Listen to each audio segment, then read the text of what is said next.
1절은 이렇게 말씀하세요. 모세와 아론의 인도로 대오를 갖추어 애굽을 떠난 이스라엘 자손의 노정은 이러하니라. 하나님께서 민수기를 마무리하면서 이제 뭐 땅 분배에서부터 해서 또 미디안에 대한 하나님의 심판 다 그것도 행하고 이런 여러 가지 일들이 쭉 이루어지고 분배나 이런 것들이 다 어느 정도 정리가 된 다음에 마지막으로 지금까지의 여정을 이렇게 돌아보는 거예요. 여러분 인생을 살아오면서 그때그때 힘든 일이 참 많았죠. 어려운 일들도 있었고 눈물 나는 일, 또 기쁜 일들도 있었고 좋은 일. 수많은 여정, 인생의 여정들이 사실은 이런 40년에 있었던 그 광야 생활과 똑같습니다. 어쨌든 이 광야 생활을 다시 한번 이렇게 리마인드하는 건 굉장히 큰 의미가 있어요. 왜냐하면 우리가 우리 삶을 가만히 되돌아보면 하나님께서 이끄셨다는 거, 인도하셨다는 거 깨달을 때가 있잖아요. 그죠? 그런 것처럼 광야를 가만히 되돌아보면 하나님께서 어떻게 우리를 이끄시고 인도하셨는가, 하나님의 사랑을 어떻게 베풀어 주셨는가, 위기에서 어떻게 건져 주셨는가, 어떻게 위로하시고 또 우리가 잘못할 때는 어떻게 징계하셨는가, 이것들을 한눈에 쭉 내려다볼 수 있죠. 물론 이 당시에 모세가 제가 진영을 세보니까 42개의 진을 친 지명이 나오더라고요. 그러니까 42개나 되는 걸 지금 사람들은 방금 우리도 읽었지만 이게 무슨 말인가 할 정도죠. 그러나 아마 그 당시 사람들은 다 기억하고 있었을 거예요. 왜냐면 40년을 이렇게 지나오면서 그 순간순간들이 왜 기억이 안 나겠어요. 여러분 삶의 인생을 가만히 되돌아보면 고비고비마다 여러분들이 하나님께서 이끄시고 인도하셨던 것들, 경험했던 것들 기억할 수밖에 없잖아요. 그죠? 1절 다시 한번 말씀드리면 모세와 아론의 인도로 대오를 갖추어 이렇게 표현하거든요. 여러분 대오를 갖춘다는 말은 뭐냐면 군대 용어예요. 군대 용어. 이들은 이집트에서 탈출해 나온 군대였나요? 노예였나요? 노예였죠. 근데 하나님은 이들을 군대로 말씀하세요. 애굽을 떠난 이스라엘의 자손들의 노정, 그 여정이 이렇다고 하면서 2절은 모세가 여호와의 명령대로 그 노정을 따라 그들이 행진한 것을 기록하였으니 그들이 행진한 대로의 노정은 이러하니라.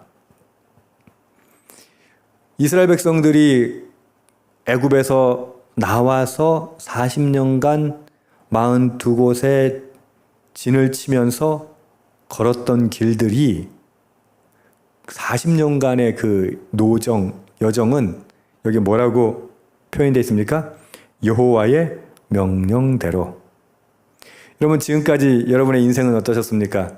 하나님의 명령대로 살아오셨습니까? 하나님께서 이끄신 대로 살아오셨습니까? 아니요. 우린 그렇지 못했죠. 이스라엘도 마찬가지예요. 그러나 분명한 것은 하나님께서 이끄신다는 거예요. 하나님께서 명령하시고 우리는 가끔 곁길로 나가기도 하고 가라고 할 때 서고 서라고 할 때 갈 때도 있죠. 하지만 이 인생의 모든 과정은 이스라엘의 광야 그 모든 노정은 하나님의 명령, 하나님의 인도하심이 있었다는 겁니다. 여러분의 삶은 어떻습니까? 하나님의 인도하심이 있습니까? 아멘. 하나님께서 인도하시기 때문에 하나님의 명령 따라서 우리는 걷는 존재들이라고 하는 거죠. 그 명령이 중요한 건 3절에 나옵니다. 첫째 달 15째 날 라암셋을 떠났으니 이스라엘 백성들이 10대 재앙 마지막으로는 장자가 죽는 그 재앙이 이집트를 덮고 나서야 파라오는 이스라엘 백성들을 놓아줍니다. 그것이 바로 유월절이라고 하는 사건이죠. 그게 1월 14일 그 다음 날이니까 15째 날에 그 라암셋을 떠났다라고 말하는데요. 3절 후반절에 보면 이스라엘 자손이 애굽 모든 사람의 목전에서 큰 권능으로 나왔으니, 이거는 노예들이 단순히 탈출한 사건이 아니었습니다. 하나님께서 큰 권능으로 이끄시는 사건이었습니다. 큰 권능으로 10개의 재앙을 내렸죠. 이집트 사람들은 그 재앙을 다 맛보고서야 하나님이 하나님이시라는 사실을 고백할 수밖에 없었습니다. 4절 보면 애굽인은 여호와께서 그들 중에 치신 모든 장자를 장사하는 때라라고 표현해요. 이 표현이 정말 독특한 게 뭔지 아세요? 장사하는 때라라고 표현하는 건 지금까지 여러분들이 성경을 보아왔던 관점과 약간 달라요. 어떻게 정리하냐면 이스라엘이 애굽 이집트 땅을 탈출할 때 나올 때 이집트에는 뭘 하고 있었다고요? 장례식을 지내고 있었다는 거예요. 이스라엘에게는 해방의 날이었는데 이집트에게는 장례식을 치르고 있었다는 거죠. 그러니 이집트는 온통 눈물 바다예요. 그 상황에서 하나님의 크신 권능으로 이스라엘은 이집트를 탈출한 거예요. 출애굽한 거예요. 여호와께서 그들의 신들에게도 벌을 주셨더라 라고 말씀하세요. 여러분, 그 하나님이 명령하셔서 이 40년 광야 생활이 시작된 겁니다. 다시 말해서 우리의 삶도 하나님의 이끄심, 명령하심이 있기 때문에 우리는 살아갈 수가 있는 거예요. 근데 우리의 본성은 어떻습니까? 하나님의 명령대로 살라고 그래요? 내 맘대로 살라고 그래요? 내 맘대로 살라고 하죠. 이거 하러 가자 그러면 안 간다고 그러죠. 저거 하러 가자 그러면 안 간다고 그러죠. 왜? 자기 생각이 있으니까. 자기 고집이 있으니까. 그래서 여러분, 자기 고집대로 해가지고 자기 생각대로 해가지고 과연 성공할까요? 성공한다고 하더라도 그건 자기 수준에서의 성공이죠. 하나님은 더 큰 비전이 있으세요. 더 큰 꿈이 있으세요. 더 큰 계획이 있으세요. 하나님께서 이스라엘을 명령하여 부르셨을 때는 물론 말씀드린 것처럼 순종할 때도 있고 불순종할 때도 있었지만 큰 틀에서 하나님께서 이끄신다는 것을 우리는 믿고 나가야 돼요. 그럼 하나님께서 이끄시는 것, 이스라엘 백성 당시야 모세만 지도자로 세우셨죠. 그러나 지금 우리 시대는 어떻습니까? 그런 지도자가 없어요. 그러면 우리는 갈피를 알 수 없나요? 아니죠. 우리에게 말씀이 있잖아요. 모세가 이끌었던 그 이스라엘의 이야기, 또 모세 오경에 있지만 그 이후의 모든 이스라엘의 역사뿐만 아니라 예수께서 우리에게 오시고 초대교회의 이야기까지 우리는 성경을 가지고 있어요. 다시 말해서 하나님께서 이끄시는 대로 순종하겠습니다 라는 말은 무엇입니까? 여러분들이 무슨 지금 앉아가지고 엄청난 무슨 계시를 받으려고 하는 게 아니에요. 하나님의 말씀을 매일매일 묵상하고 그 말씀대로 우리의 삶을 조금씩 변화해 나가는 거예요. 우리가 매일매일 하나님의 말씀을 보는 이유는 무엇입니까? 하나님의 명령대로 하나님의 이끄심대로 광야를 지나야 하기 때문이에요. 하나님의 말씀이 성경에 있잖아요. 그래 우리는 뭘 따라가면 된다? 성경을 따라가는 거예요. 다시 말해서 성경 말씀을 보는 건 일종의 영점을 조정하는 거예요. 물론 한꺼번에 되진 않아요. 하지만 오늘 말씀에 따라서 조금 살아가고 또 내일 말씀에 또 조금 살아가고 하면서 살다 보면 우리는 어느 순간 하나님께서 원하시는 방향으로 이끄시는 방향대로 따라 살게 되는 것이죠. 그것이 순종입니다. 순종 뭐 대단한 게 아니에요. 날마다 하나님의 말씀을 묵상하고 그 말씀대로 살아내려고 애쓰는 것. 그것이 하나님의 명령에 순종하는 것이죠. 하나님의 이끄심에 따라가는 것이죠. 광야 생활 너무 힘들었어요. 여기 보면 이 7절 8절에 나오는 비하이롯은요. 거기서 홍해를 건너는 사건이었죠. 홍해 건너기 전에 어땠어요? 이스라엘 백성들은 죽는다고 소리 질렀죠. 아니 왜 괜히 우리 끌고 나와가지고 이렇게 죽게 만드느냐? 원망했죠. 그게 우리 인생이죠. 그런데 어떤 일이 벌어졌습니까? 바다가 갈라지는 사건이 있었죠. 뿐만 아니라 8절에 보면요. 에담 광야로 사흘길 가서 마라에 진을 치고 마라에선 또 어떤 사건이 있었어요? 쓴물이 있었잖아요. 그것 때문에 또 이 백성들은 원망했죠. 광야 생활이라는 게 그래요. 우리 인생이라고 하는 게 이끄심대로 따라간다고 해서 뭐 만사형통이냐? 그렇지 않아요. 하나님께서 이끄시는 대로 따라가도 우리는 홍해를 만날 수가 있고 마라의 쓴물을 만날 수도 있어요. 근데 하나님 왜 그럴까요? 우리 괴롭히려고? 아니요.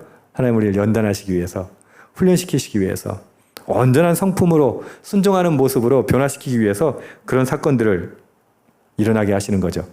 그럼 우리 인생은 그러면 광야 생활로 매일 소위 개고생하며 살아가는 게 우리 인생입니까?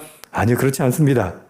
9절에 보면요. 엘림에 이르니 하고 엘림에는 샘물 12과 종려 70그루가 있으므로 거기에 진을 치고 우리 지치고 힘들고 고통스럽지만 하나님께서 그때그때마다 우리에게 엘림을 주세요. 쉼을 주세요. 평안을 주시고 만족을 주세요. 할렐루야.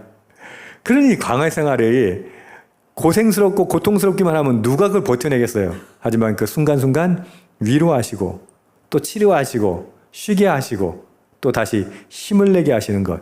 우리 인생을 가만히 지켜보면 그래요. 매일 문제만 있는 것 같지만 또 어떻게 해요? 기쁨이 있고 쉼이 있고 만족이 있죠.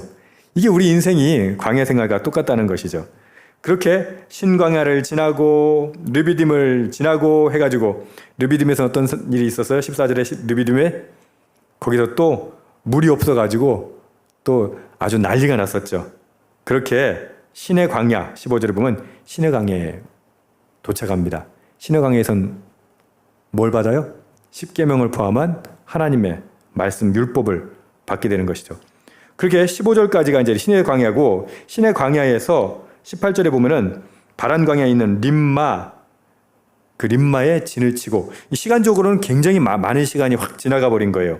그리고 19절부터 보면 여러분들 뭐 정말 못 들어본 이름들이 쭉 나오는데 이 이름들은 사실 대부분 정확한 지명을 알 수가 없어요. 그래서 제가 여러분들에게 되도록이면 지도자료를 많이 보내드리는데 오늘 지도자료를 올리지 않은 이유가 뭐냐면 요거에 대한 일치된 의견이 하나도 없어요. 첫 번째는 고대 사회의 지명이라서 지금과는 다르다는 거. 또 두 번째는 이 지명들이 우리 모세오경 내에서도 약간씩 달라요. 그 왜 그러냐면 여러분 서울에서 부산까지 가려면 어디 거쳐야 돼요? 제일 빠른 길이 대전 거치고 대구 거치고 부산 가면 되죠. 그게 그나마 제일 빠른 길일 것 같아요. 그죠? 근데 어떤 사람은 그렇게 표현하지 않고 서울에서 출발해서 수원을 거쳤다가 천안을 거쳤다가 구미를 거쳤다가 부산으로 갔다 이렇게 표현할 수도 있죠. 같은 길이잖아요. 같은 길인데 약간씩 지명이 다른 이유가 어디다 포인트를 뒀느냐에 따라서 또 지명도 다르고 그래서 제가 이번에는 지도를 좀 올려드리지 않았는데 어쨌든 이렇게 많은 그런 장소들을 거치고 또 내일도 이 장소들이 나올 겁니다. 오늘 37절에 보면 가데스를 떠나 에돔 땅 변경에 호르산에 진을 쳤더라라고 나와요. 오늘 말씀은 여기서 끝나는데 이 호르산은 어떤 산입니까?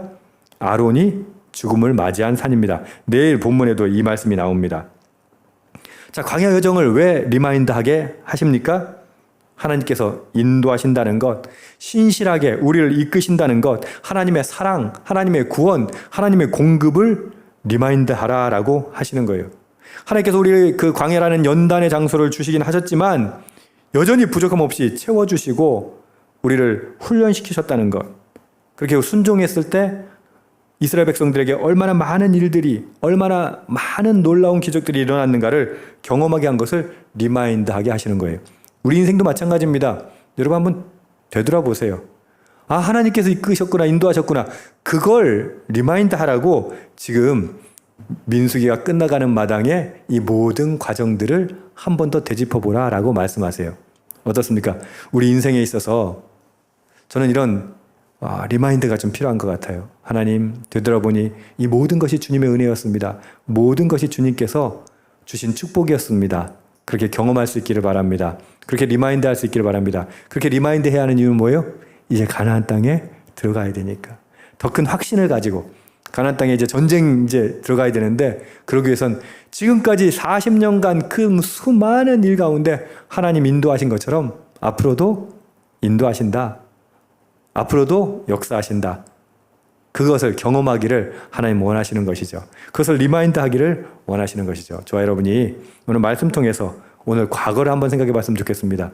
오늘 기도할 때 우리 과거를 한번 생각해 보세요. 하나님, 이런 일이 있었네요. 너무 감사합니다. 너무 은혜였습니다. 그리고 앞으로도 이끄신 것을 믿습니다. 그런 은혜의 시간 될 수 있기를, 은혜의 기도가 될 수 있기를 주님의 이름으로 축복합니다. 아멘.